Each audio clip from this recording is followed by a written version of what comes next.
Gold is about to experience the largest repricing in modern history, and it has nothing to do with inflation. It started the moment the world learned something terrifying. Your assets only belong to you until they do UNT. When Russian reserves were frozen in 2022, something far bigger than a sanction happened. The global financial system revealed a rule no one was supposed to notice, and once that rule became visible, trust didn't crack. It fractured. Gold isn't rising because people are greedy. Gold is rising because people are afraid the rules will change again. By the end of this video, you understand exactly why central banks are hoarding gold at record levels, why this has nothing to do with market cycles, and how to recognize when an entire monetary regime is collapsing before the price tells you it already happened. But here's what you need to ask yourself right now.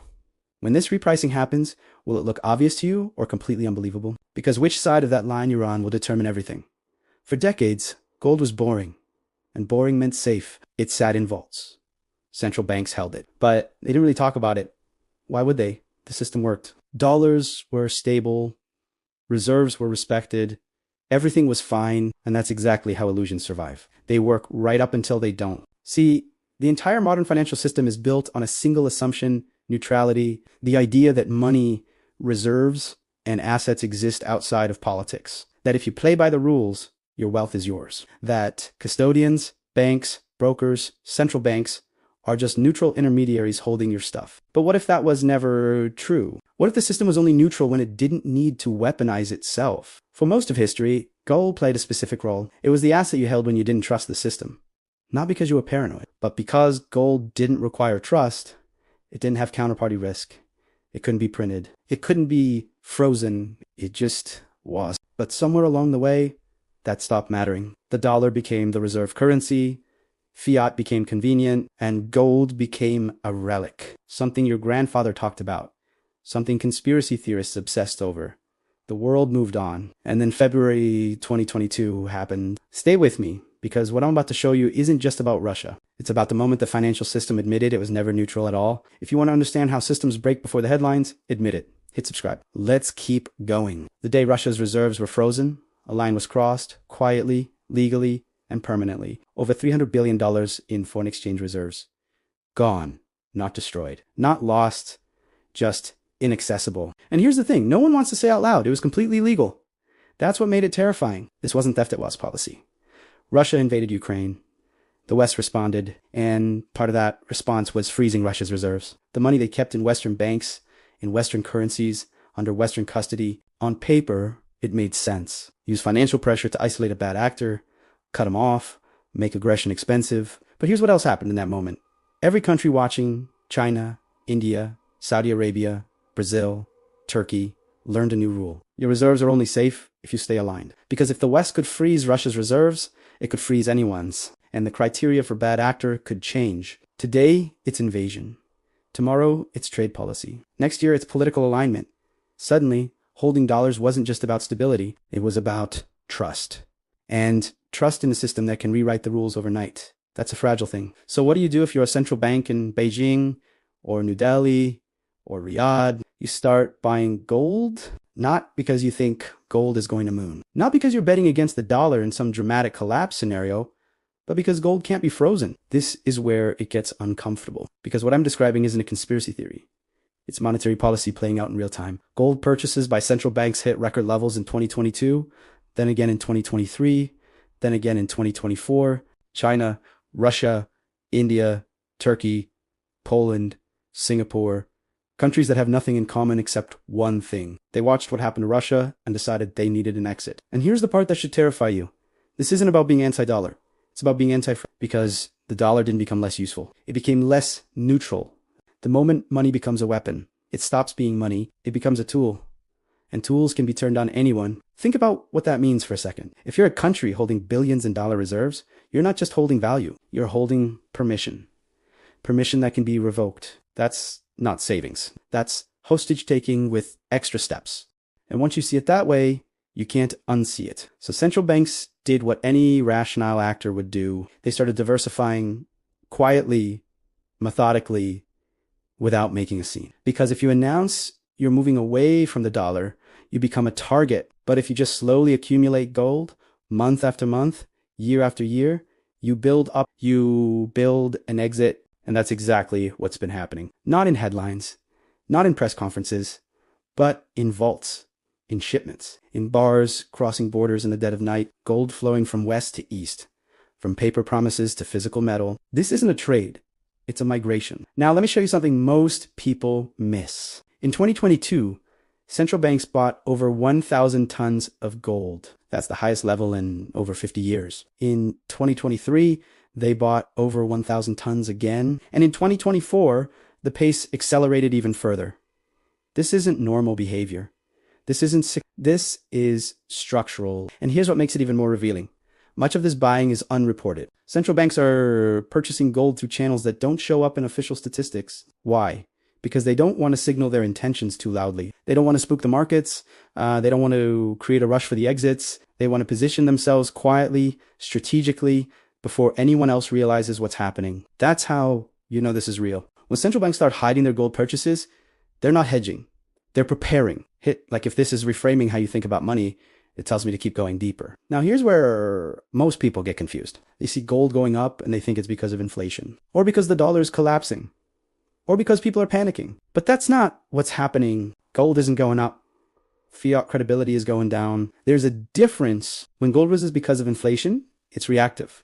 It's people protecting purchasing power. It's a hedge. But when gold rises because of trust collapse, it's proactive. It's people exiting a system they no longer believe in, and trust collapses invisibly. You don't see it in the news. You don't see it in bond yields. You don't see it in stock prices. You see it in behavior. Central banks buying gold at record pace, wealthy individuals moving assets offshore, countries signing trade deals in local currencies. These aren't headlines. They're signals, and if you're not watching for them, you miss the repricing entirely. Because here's the thing about repricing. It doesn't happen slowly. It happens suddenly, after a long build-up that nobody noticed. The price sits flat for years. Then one day it gaps up 20%, 30%, 50%, and everyone asks, why did gold just explode? But it didn't explode. It repriced. The value was always there. The system just finally admitted it. Let me give you a historical example. In 1971, Nixon closed the gold window. For years before that, there were signs France was converting dollars to gold. Other countries were getting nervous. The Bretton Woods system was creaking under pressure, but most people didn't see it. They trusted the system. They believed the promises. And then one Sunday evening in August, Nixon went on TV and changed the rules. Overnight, without warning. The dollar was no longer convertible to gold, and gold's price didn't gradually adjust.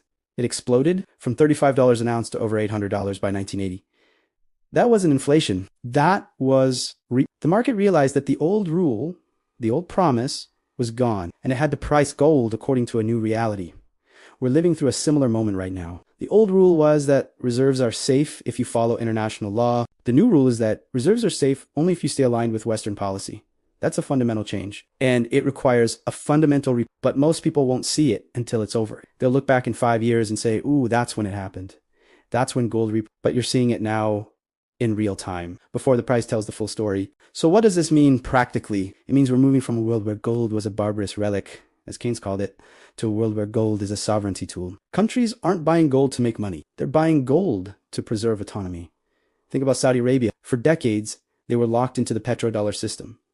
Oil priced in dollars, reserves held in dollars, complete alignment with US policy. But in the last few years, something changed. They started accepting yuan for oil payments. They started talking to China about trade deals. They started accumulating gold. Why? Because they watched what happened to Russia and realized that alignment is conditional. And conditions can change. The same thing is happening in the Middle East, in Africa, in Latin America, in Asia. Countries that were completely dollar dependent are quietly building alternatives. Not because they hate America, but because they learned that dependency is fragility, and gold is the one asset that doesn't require permission from anyone. You don't need a SWIFT code to move gold. You don't need approval from the US Treasury. You don't need to worry about sanctions. You just need the physical metal. That's why China has been repatriating gold from London and New York. That's why Russia built up massive gold reserves before the Ukraine invasion. That's why India, despite being a US partner, is buying gold at record levels. They're all playing the same game, building optionality, creating exits, preparing for a world where the rules can change without warning. And here's what's interesting. This isn't a secret. Central banks are publishing these numbers. They're announcing their gold purchases. They're not hiding it, but nobody's paying attention because the narrative in the West is still that gold is old-fashioned, that fiat is modern, that digital currencies are the future, And maybe that's true. Maybe digital currencies will play a huge role. But here's the question nobody's asking. Digital currencies controlled by whom? If China launches a digital yuan, if the US launches a digital dollar, if Europe launches a digital euro, who controls the ledger? Who decides what transactions are allowed? Who has the power to freeze, to seize, to sanction? The same entities that froze Russia's reserves. So even in a digital future, gold represents something unique. It represents an asset outside the digital ledger, outside the control system, outside the surveillance apparatus.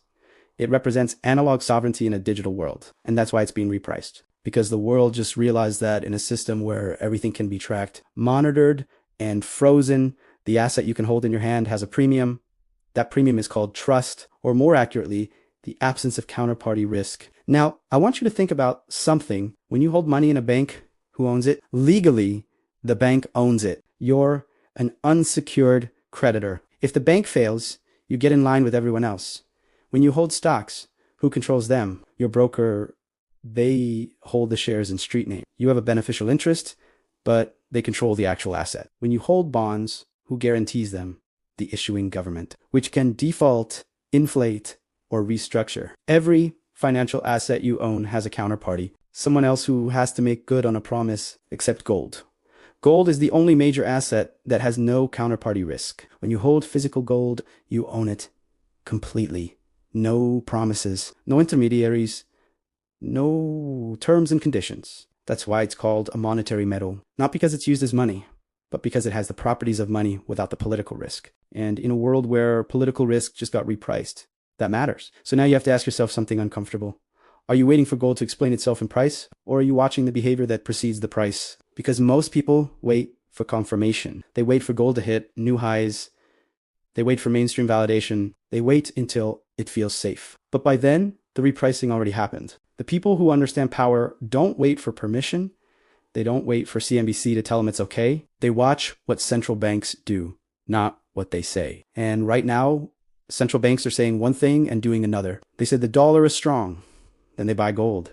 They say the system is stable, then they repatriate physical reserves. They say there is no crisis, then they build alternatives to SWIFT. Words are cheap. Behavior is truth. And the behavior right now is screaming one thing: exit. Not because the system is collapsing tomorrow, but because the system revealed it was never as neutral as everyone believed. And once you know the rules can change, once you know your assets are only yours conditionally, you start acting differently. You start thinking in terms of sovereignty, not yield. You start thinking in terms of control, not convenience. You start thinking in terms of what you can hold, not what you're promised. And that's what gold represents now. Not insurance, not a hedge, an escape hatch, a way out of a system that turned custodianship into control. Let me tell you what's coming next. Over the next few years, you're going to see more countries announce they're buying gold. You're going to see more trade deals settled outside the dollar. You're going to see more financial infrastructure built that bypasses Western systems. And every time that happens, the people who didn't see this coming will be confused. They'll ask, why is gold still going up? Why are countries moving away from the dollar? Isn't the US economy strong? And the answer will be the same every time. This isn't about economics. It's about trust. And trust, once broken, doesn't come back easily. The financial system crossed the line in 2022. It used reserves as a weapon, and every country in the world took note. Some of them agreed with the decision. Some of them didn't, but all of them learned the same lesson.